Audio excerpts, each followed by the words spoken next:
کہتا ہے کہ داڑھی اگر سنت ہے تو اتنی تاکید کیوں کہ تمہیں حضور کی سنت سے چڑ ہے، حضور کی سنت کی تاکید نہ کی جائے؟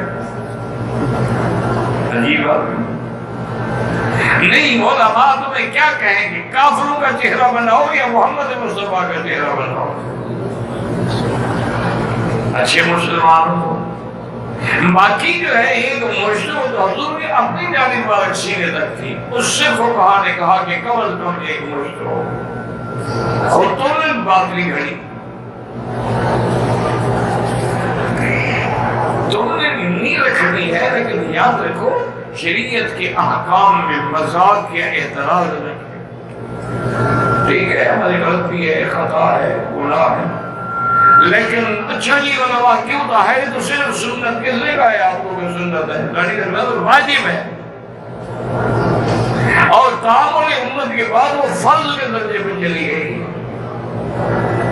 اور اگر صرف سنت بھی ہو تو سنت کو معمولی چیز ہوتی ہے۔ جو آدمی داڑھی کٹوا کے مدینے پاک جاتے ہیں اور حضور کے روضہ مبارک پر صلی اللہ علیہ وسلم پر صلاۃ و سلام پڑھتے ہیں، کیا حضور ان کو جواب دیتے ہیں؟ جو حدیث میں معلوم ہوتا ہے وہ یہی ہے کہ نہیں جواب دیتے، کیونکہ آپ کی زندگی میں ایک دو آدمی آئے تھے جن کی بڑی بڑی مونچھیں تھیں اور داڑھی موٹی ہوئی تھی، حضور نے منہ پہ۔ تو اگر آپ کی زندگی میں یہ معمول تھا، صاف بات ہے کہ وفات کے بعد بھی وہی ہے۔